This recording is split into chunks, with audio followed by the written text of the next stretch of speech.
నమస్తే, welcome to Suman TV. నేను విష్ణు. ప్రస్తుతం నాతో పాటు ఒక స్పెషల్ గెస్ట్ ఉన్నారు. అందరూ సాధారణంగా స్టాక్ మార్కెట్లో పోర్ట్ఫోలియో డైవర్సిఫికేషన్ గురించి వినుంటారు. బట్ ప్రస్తుతం నా ఎదురుగా ఉండే గెస్ట్ మాత్రం ఆయన కెరీర్నే కంప్లీట్గా డైవర్సిఫై చేసేశారు. ఒక సినిమా ప్రొడ్యూసర్గా, ఒక డాక్టర్గా, ఒక బిజినెస్ మ్యాన్గా, ఒక స్టాక్ మార్కెట్ ట్రేడర్గా కంప్లీట్గా ఆయన కెరీర్నే డైవర్సిఫై చేసేశారు. అండ్ రీసెంట్గా కూడా తెలంగాణ గవర్నర్ చేతుల మీదుగా కూడా ఈటీ ఎక్సలెన్స్ అవార్డు అందుకున్నారు. వారే సింగిరికొండ విక్రమ్ గారు ప్రస్తుతం నాతో పాటు ఉన్నారు. వారితో మాట్లాడదాం. సార్ నమస్తే. సార్ విక్రమ్ గారు నమస్తే అండి. సార్ విక్రమ్ గారు, మిమ్మల్ని స్టాక్ మార్కెట్ ట్రేడర్ అనాలా, లేదంటే బిజినెస్ మ్యాన్ అనాలా, డాక్టర్ అనాలా, సినిమా ప్రొడ్యూసర్ అనాలా, ఏంటి అసలు ఎలా స్టార్ట్ చేయాలి మీతో ప్రోగ్రామ్? నన్ను ఎంటర్‌ప్రెన్యూర్‌గా అనుకుంటాను. ఓకే. సో నేను అన్ని సెగ్మెంట్స్లోనూ బిజినెస్ పరంగా అన్నిట్లోనూ వెళ్తూ ఉంటాను కాబట్టి నేను ఎంటర్‌ప్రెన్యూర్‌గా నాకు నేను గుర్తింపు తీసుకుంటాను. సో అండ్ రీసెంట్గా లాస్ట్ జూన్లో తెలంగాణ గవర్నర్ డాక్టర్ తమిళిసై సౌందరరాజన్ గారి దగ్గర నుంచి మీరు ఈటీ ఎక్సలెన్స్ అవార్డు అందుకున్నారు. సో అండ్ ముందుగా కంగ్రాచులేషన్స్. ఏంటి అసలు అవార్డు గురించి మన ఆడియన్స్కి చెప్పగలరు? Thank you. ఏంటంటే ఈ అవార్డు గురించి చెప్పే ముందు యాక్చువల్గా నేను ఎఫ్ఎన్ఓలో ట్రేడ్ చేస్తూ గత 10 years నుంచి చేస్తున్నాను. 2011-12లో నేను స్టార్ట్ చేశాను అనమాట ట్రేడింగ్. ఓకే. ఆ టైం నుంచి జనరల్గా నేను ఫేస్ చేసిన ప్రాబ్లమ్స్ ఏంటంటే ఎఫ్ఎన్ఓలో ట్రేడ్ చేయడానికి కావాల్సిన డాటా మార్కెట్లో చాలా అవైలబుల్గా ఉంటుంది. కానీ ఏంటంటే 183 to 185 స్టాక్స్ లిస్టెడ్ ఉన్నాయి అంటే ఎఫ్ఎన్ఓలో. ఇప్పుడు నేను మార్నింగ్ 9:15కి ఓపెన్ చేసినప్పుడు సిస్టమ్ ఓపెన్ చేసిన తర్వాత ఈ 185 స్టాక్స్లో ఎక్కడో దగ్గర మూమెంట్ అంటూ జరుగుతూ ఉంటుంది. దానికి కారణం ఏదో ఒకటి ఉంటుంది. కానీ 185 స్టాక్స్ని ఒక టైంలో మీరు స్కాన్ చేయడం, చూడడం, ఎక్కడ మూమెంట్ జరుగుతుంది, దానివల్ల మూమెంట్ అనేది స్టార్ట్ అయింది కనుక్కోవడం చాలా ఇబ్బందిగా ఫీల్ అయ్యేవాడిని. అంటే ఒకసారి ఏమవుతుందంటే ఒక దగ్గర వొలాటిలిటీ హైకి వచ్చేసి ఉంటుంది. నేను అక్కడ ఏదో స్ట్రాడిల్ తీసుకుందామో అనుకున్నది మిస్ అయిపోతారు. నేను చూసుకోలేదు, ఇది ఈ టైంకి ఈ పాయింట్లో వొలాటిలిటీ పీక్ అయిందన్న విషయం నాకు తెలియదు కదా, ఏదన్నా స్కాన్ ఉంటే బాగుండు అని. కొన్నిసార్లు ఏమవుతుందంటే హయ్యెస్ట్ ఓపెన్ ఇంట్రెస్ట్ దగ్గర ట్రేడ్ అయ్యి ఆ తర్వాత రివర్స్ అయిపోయిన తర్వాత న్యూస్లో నెక్స్ట్ డే వస్తుంది. సో ఈ పాయింట్లో హయ్యెస్ట్ ఓపెన్ ఇంట్రెస్ట్ ఉంది కాబట్టి అక్కడ నుంచి రివర్స్ అయిపోయింది అని నెక్స్ట్ డే న్యూస్లో వస్తుంది. దానివల్ల ట్రేడర్గా నాకు ఏ ఉపయోగం లేదు. ఎందుకంటే న్యూస్లో వచ్చిందని నేనేం చేసుకుంటాను, యాజ్ ఏ ట్రేడర్గా నేను సిస్టమ్ ముందు కూర్చున్నప్పుడు నాకు అది తెలియాలి కదా. ఆ 185 స్టాక్స్లో ఎక్కడ ఏ డెరివేటివ్ డాటాలో బిగ్గెస్ట్ మూవ్మెంట్ జరుగుతుందో నాకు తెలియనప్పుడు ట్రేడర్గా ఆ న్యూస్తో నేను ఏం చేసుకుంటాను అనే ఒక డౌట్ ఉండేదన్నమాట. సో దానికోసం నేను చాలా ట్రై చేశాను, వెతికాను ఎక్కడైనా మనకి స్కాన్స్ దొరుకుతాయా, ఎక్కడైనా నేను ఒక స్ట్రాటజీ అనుకున్నాను, డెరివేటివ్ డాటాలో ఈ డాటా మ్యాచ్ అయినప్పుడు నేను ట్రేడ్లోకి ఎంటర్ అవ్వాలని అనుకున్నాను అనుకోండి. దాన్ని ఒక దాంట్లోకి వేసి ఆ ఫిల్టర్ని నేను తీసుకోగలనా అని చూశాను అనమాట. నాకు ఎక్కడ దొరకలేదు. సో నాకేమనిపించిందంటే ఇది మనం ఎందుకు చేయకూడదు అనే ఉద్దేశంలో నేను ఒక ఐటీ కంపెనీ స్థాపించడం జరిగింది. ఆ తర్వాత దాంట్లో యాప్స్ డెవలప్ చేయడం జరిగింది. ఈ డెవలప్ చేస్తున్న ప్రాసెస్లో ఏమనిపించింది అంటే అప్పుడు నెమ్మదిగా ఇది చాలా టఫ్ అయిపోయింది ప్రాసెస్. ఈ టైంలో ఏం జరిగింది అంటే ఆర్టిఫిషియల్ ఇంటెలిజెన్స్, మెషిన్ లెర్నింగ్ అనేది ఫ్రంట్ లైన్లోకి వచ్చింది.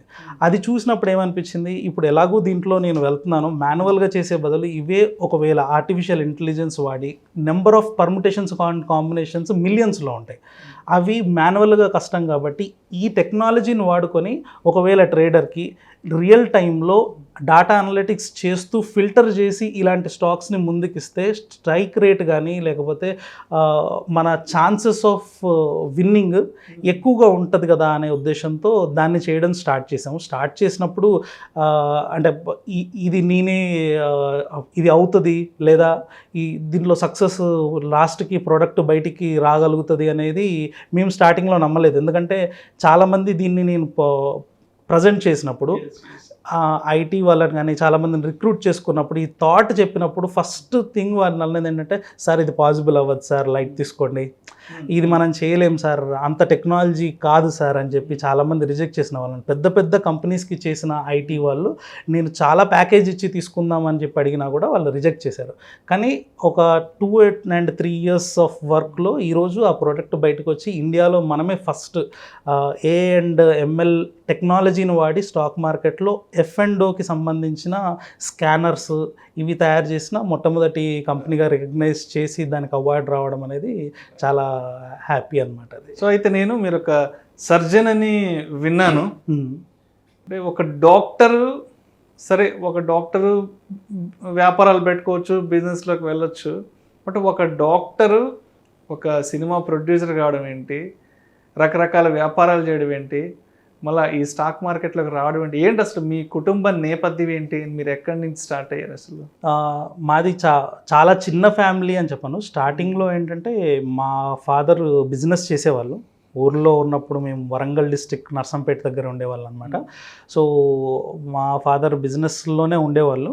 కాకపోతే ఒక హై చూసిన తర్వాత చాలా ఎర్లీ స్టేజెస్లో ఏంటంటే నేను హైస్ అండ్ లోస్ చాలా పెద్దవి చూశాను అనమాట. పీక్ ఎంత చూశానో అధపాతాళం కూడా అంతే చూశాను. సో ఒక స్టేజ్లో ఏంటంటే దగ్గర నేను ఫిఫ్త్ క్లాస్ ఆ టైంలో ఉన్నప్పుడు ఒకసారి మా ఫాదర్ అండ్ మా మదర్ మాట్లాడుకోవడం విన్నాను నేను.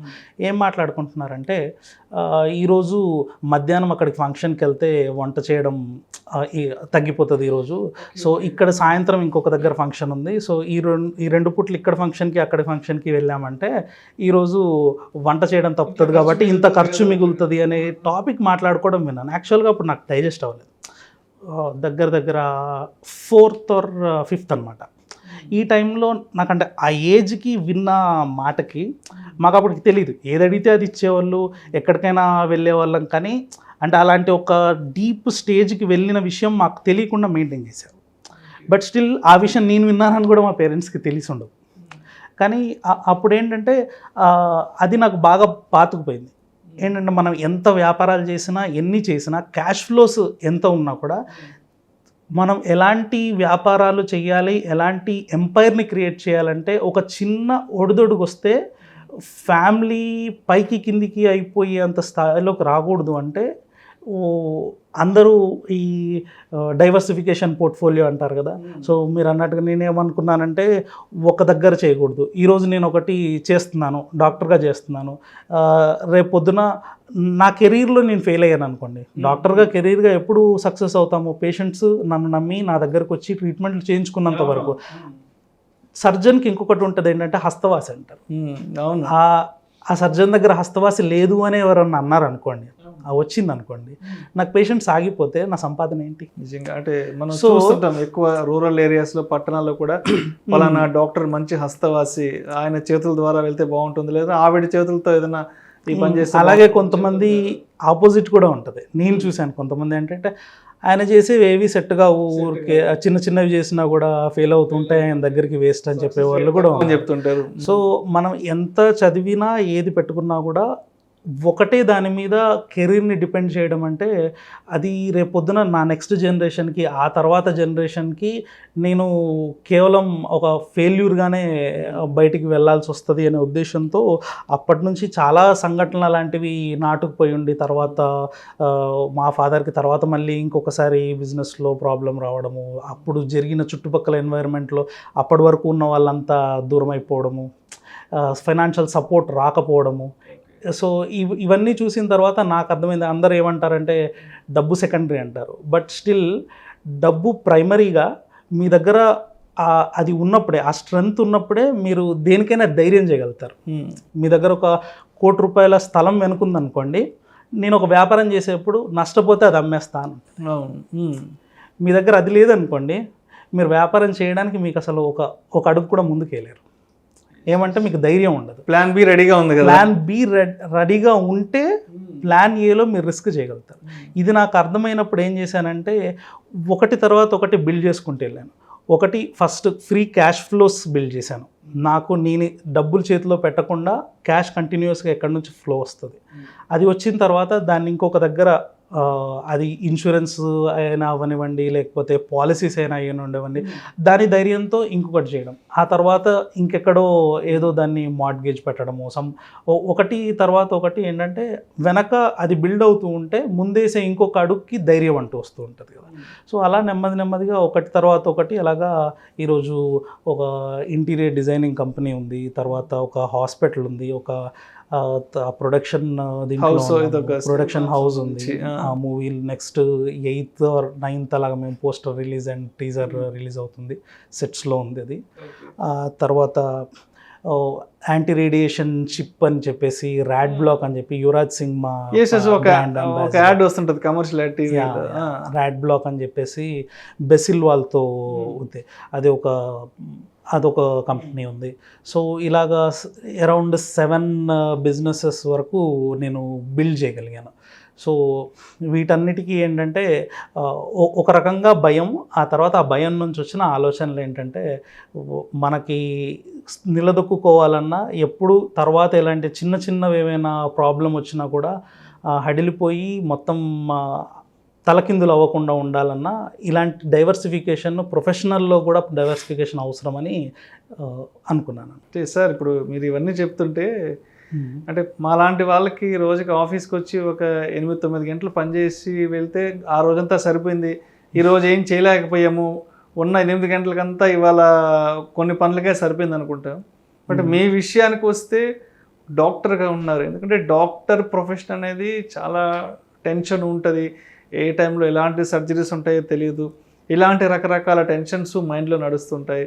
మళ్ళీ వ్యాపారాలు అన్నారు, మళ్ళీ కోట్ల రూపాయలకు సంబంధించిన ఆర్థిక లావాదేవీలు నడుస్తుంటాయి, మళ్ళీ మార్కెట్ ట్రేడర్గా ఉన్నారు. అంటే మీ టైంని కూడా ఎలా డైవర్సిఫై చేసుకోగలుగుతున్నారు? కంప్లీట్ ఇంత టెన్షన్స్కి సంబంధించిన ప్రొఫెషన్లో ఉన్నారు, కెరీర్లో ఉన్నారు కదా, టైం విషయానికి వస్తే టైం ఎలా డైవర్సిఫై చేసుకుంటున్నారు? టైం దగ్గరకు వచ్చేప్పటికి ఫస్ట్ ఏంటంటే చాలామంది ఏం చేస్తారంటే, నేను ఒక వ్యాపారం చేస్తున్నా అంటే దాంట్లో ప్రతిదీ నేనే ఉండాలి. అంటే చీపురు పుల్ల కొనే దగ్గర నుంచి ఎలక్ట్రికల్ వర్క్ దగ్గర నుంచి ప్రతి దాంట్లో నా సేవ్ ఉండాలి. నాకు చెప్పలేదు, నాకు జరగలేదు, నన్ను అడగకుండా జరిగింది, నా సంతకాలు, ఇలాంటివి చాలా ఉంటాయి. నేను నమ్మేది ఏంటంటే ఎప్పుడైతే మీరు ఒక టీంని మీ విజన్తో సమానంగా నడిచే వాళ్ళు ఉంటారు కదా, వాళ్ళు దొరికినప్పుడు ఏంటంటే మీరు ఎంత ఫాస్ట్గా పరిగెత్తాలనుకుంటున్నారు, లేదా ఫాస్ట్ కాకపోయినా ఎంత ఇన్స్పైర్గా పరిగెత్తాలనే మీ లోపల ఎంత కసి అయితే ఉందో అదే కసితో ఉన్న ఇంకొకరు మీకు దొరికినప్పుడు వాళ్ళని తీసుకొని వాళ్ళకి కంప్లీట్గా అధికారాలు ఇవ్వడం వెనక అసలు రహస్యం ఉంటుంది అన్నమాట. ఇప్పుడు నేను నా ఇంటీరియర్ డిజైనింగ్కి సంబంధించి ఇప్పుడు దగ్గర లాస్ట్ 3 ఇయర్స్లో మోర్ దాన్ 100 స్టోర్స్ చేసాం. ఆదిత్య బిర్లా, రిలయన్స్, తర్వాత ఈ రేర్ ర్యాబిట్ స్టోర్స్ కానీ, సో ఇండియా వైడ్లో మోర్ దాన్ 100 స్టోర్స్ పైగా చేశాము. ఏ ఎగ్జిక్యూషన్లో కూడా నేను స్టోర్కి వెళ్ళడము, అక్కడికి వెళ్ళడం లాంటివి మ్యాక్సిమం అంటే ఒక 5-6 టైమ్స్ వెళ్ళి ఉంటాను అంతే. సో వెళ్ళి అక్కడ ప్లాన్ ఇదంతా ఏముండదు. దానికి సంబంధించిన టీంకి ఒకరికి ఇచ్చిన తర్వాత వాళ్ళని నమ్మి, ఒకవేళ మీకు నమ్మకం లేకపోతే వాళ్ళతో చేయకూడదు. వ్యాపారం అనేది ఒకసారి చేసినప్పుడు మీ విజన్తో మ్యాచ్ అయిన వాళ్ళు దొరికినప్పుడు వాళ్ళకి కంప్లీట్ హ్యాండ్ మీరు ఇచ్చినట్లయితే కంప్లీట్గా అది నెక్స్ట్ స్టేజ్కి వెళ్తూ ఉంటుంది. సో దాంట్లో మీ టైం స్టార్టింగ్లో మాత్రమే ఉంటుంది. బిల్డ్ చేసేప్పుడు ఎర్లీ స్టేజెస్లో మీరు ప్లాట్ఫామ్ బిల్డ్ చేసేప్పుడు మాత్రమే మీ శ్రమ కానీ మీ టైం కానీ ఉంటుంది. ఒకసారి బిల్డ్ చేసిన తర్వాత అది దాని రన్ అది వెళ్తూ ఉంటుంది. మనం మధ్యలో మధ్యలో సూపర్విజన్ చేసుకోవడం కానీ, ఎందుకంటే అక్కడ ఉన్న పీపుల్ అలాంటి వాళ్ళని పెట్టుకోవడం. సో మొత్తంగా అంటే మన వేవ్ లెంత్కి కనెక్ట్ అయ్యే ఒక టీంని మనము సెట్ చేసుకొని వాళ్ళకి కంప్లీట్గా వదిలేసినప్పుడే ఇవి చేయడం కుదురుతుంది. ఇప్పుడు నేను ఇది దేంతో కంపేర్ చేసుకుంటానంటే, ఇప్పుడు అంబానీ ఉన్నాడు, ఆయన అన్ని రకాల డైవర్సిఫైడ్ బిజినెస్లు ఉన్నాయి, ఎవ్రీ స్టోర్కి వెళ్ళి చూస్తాడా? ఆయన వెళ్ళి చూడరు కదా. ఇండియా వైడ్లో ఎన్ని లక్షల కోట్ల బిజినెస్లు అవి చూడరు కదా. కానీ ఎక్కడైనా మీకు ఫ్లో ఆఫ్ వర్క్లో కూడా ఎక్కడ మీకు డిఫరెన్స్ రాదు. ఏ స్టోర్ నడవాల్సింది, ఎక్కడ ఎలా నడవాలో ఆ ఫ్లోలో, సప్లై చైన్లో దగ్గర నుంచి ఈ పైన మనీ ఫ్లో వరకు ప్రతి దగ్గర దానికి చూసుకునే వాళ్ళు ఉంటూ ఉంటారు కదా. సో అవన్నీ ఆయన చేసి ఉంటారు. సో అది ఎప్పుడైతే నేర్చుకుంటారో, బిజినెస్ బిల్డ్ చేసేప్పుడు ఆ పద్ధతిని ఎప్పుడైతే నేర్చుకొని దాన్ని అవలంబించడం స్టార్ట్ చేస్తారో ఆటోమేటిక్గా 1-2తో సంబంధం లేకుండా మనకి పరిధులు అంటూ ఉండవు, ఎన్నైనా బిల్డ్ చేయొచ్చు. ఇప్పుడు వీటి తర్వాత మేము ఇంకా నెక్స్ట్ రెస్టారెంట్ చైన్స్ చేస్తున్నాము. ఆ తర్వాత ఒకటి కాస్మెటాలజీ హాస్పిటల్ ఒకటి ఆన్ పేపర్ మీద ఉంది. సో ఇవేంటంటే ఒకటి బిల్డ్ చేసి అది రన్ అవుతూ ఉంటే ఇంకొకటి బిల్డ్ చేస్తాం. సో అది అలా వెళ్తూ ఉంటుంది. ఎప్పుడైతే మనం రెస్ట్రిక్ట్ అయిపోయి అన్నీ నేనే చేయాలి, ప్రతి దాంట్లో నాది ఉండాలి అంటే మనిషికి 24 అవర్స్ కన్నా ఎక్కువ ఉండదు కాబట్టి టైము. అండ్ ఎప్పుడైతే అన్నీ మీ బ్రెయిన్లోకే తీసుకుంటారో ఒక టైంలో కొలాప్స్ అయిపోతుంది. ప్రతి దాని మీద మీరు చేయలేరు. సో యాజ్ ఎ డాక్టర్గా కూడా మాకు 4-5 సర్జన్స్ ఉన్నారు హాస్పిటల్లో. మేము 4 మెంబర్స్ పార్ట్నర్స్ ఉన్నాము. సో ఎవరికి వాళ్ళు ఎవరికి సంబంధించినవి వాళ్ళు చూస్తూ టైం షెడ్యూల్స్ వేసుకుంటాం అన్నట్టు. నేను మార్నింగ్ టైంలో బిజీగా ఉంటే దానికి సంబంధించిన ఎలెక్టివ్ సర్జరీస్ ఏమన్నా ఉంటే ఈవినింగ్ టైంలో పోస్ట్ చేయడము. అండ్ సాటర్డే సండేస్లో ఎక్కడైనా ఖాళీగా ఉంటే అక్కడ చేయడము. ఎమర్జెన్సీస్కి సంబంధించి స్పెసిఫిక్గా టీం పెట్టుకొని వాళ్ళే చేస్తూ ఉంటారు. దాంట్లో నేను వస్తేనే ఎమర్జెన్సీ అవుతుంది అనే టైప్లో పెట్టుకుంటే ఏమవుతుందంటే ఇక్కడ అక్కడ డిస్టర్బెన్సే ఉంటుంది. సో దానికంటూ టీంని ఎస్టాబ్లిష్ చేసుకొని వెళ్ళిపోతూ ఉంటాం అన్నమాట.